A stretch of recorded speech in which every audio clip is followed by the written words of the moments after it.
studio with a guy who was the first Ghanaian to win a Grammy Awards thanks to the collaboration with Ed Sheeran, right? Yeah. Hi, Hughes. Welcome to Newday. Thank you for having me. Well, now that you're quite up close, I see the resemblance with Manifest. Do you get that Manifest? Sometimes? Yeah, absolutely. Yeah, well, that's my brother, so it makes sense. Nice. Maybe the necklace. Maybe the necklace. Right. Big up Manifest, man. I really Good to have him. you in the studios. What brings you to town? Is it the school project? Yeah, it's always the school project when I come into town, and of course my new single, Breath Here. It's only right that my Breath Here, like, I had to come home to make sure that I'm truly home to launch the Breath Here campaign, because I'm usually always out there promoting, but this song is called Breath Here and Tea. Right.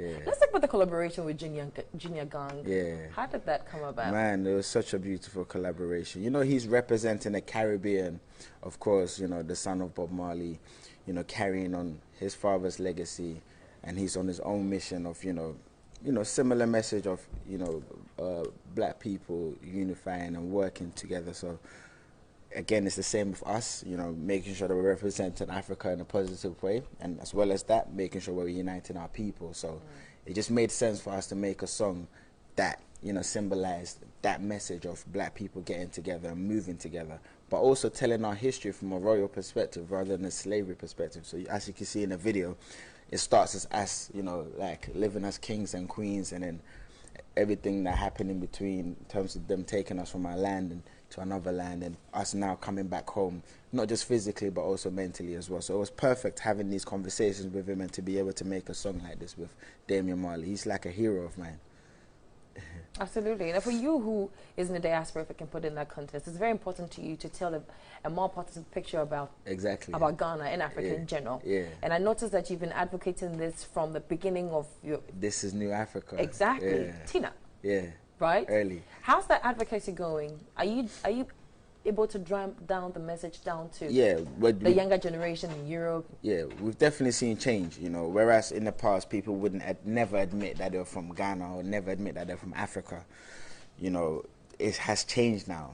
People's ringtones are now Afrobeats in class. Absolutely. Yeah, they're now, speaking broken English, speaking Tree, and they're hearing our music on the radio. So now these young people are proud to be Africans, and not just that, our generation are now old enough to become fathers and mothers, and we're now teaching our kids, to be proud Africans from early. We're teaching them about loving themselves, just self-love and them embracing who they truly are. So there's definitely now a whole new generation of Africans who love themselves, and that's why we've kind of moved from this is New Africa, and we're now progressing from a mentality to creating that better reality of a nation. So we're now a New African nation, so definitely the message is in there in people's heads, and everybody is now proud, and we're now ready to fight for our countries. Right, fighting for our country, and that comes to that takes me next to your school project. Yes.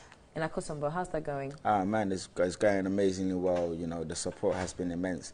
But of course, we need a lot more support. We can always do it with a lot more hands, because it takes a village to raise a child, So it started as an orphanage, and then it turned into a primary school because the local people would come to it. And, it's been running for so long that the kids are now grown and they need a secondary school. So we're now building a secondary school. So you currently have a junior high school? We currently have a primary school, yep. So we're now working on the, the secondary school, and then we'll do the university, and Nice. We're pressed for time, but you brought some very interesting gifts to us in the studio. studio. I brought your Nana doll because, of course, your outfit and everything. I was like, you deserve a Nana doll. Yeah, it's African doll, So it's never been done before, really, because usually it's a Barbie doll, like a white doll. So it's time for our kids to now see dolls that look just like them, so they can be reminded that they're royal. Nice one. Unfortunately, we have to wrap up this segment, but I know it's available on your social media handles. Yeah, at FuseODG or NewAfricanNation.com. All right, it's still a new day here on TV3.